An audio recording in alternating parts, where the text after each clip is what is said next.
سورة أنزلناها وفرضناها وأنزلنا فيها آيات بينات لعلكم تذكرون.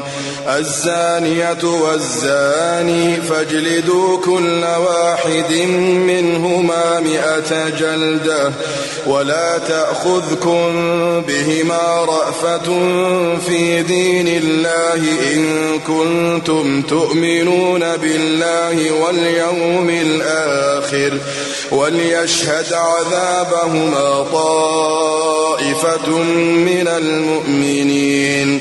الزاني لا ينكح إلا زانية أو مشركة والزانية لا ينكحها إلا زان أو مشرك وحرم ذلك على المؤمنين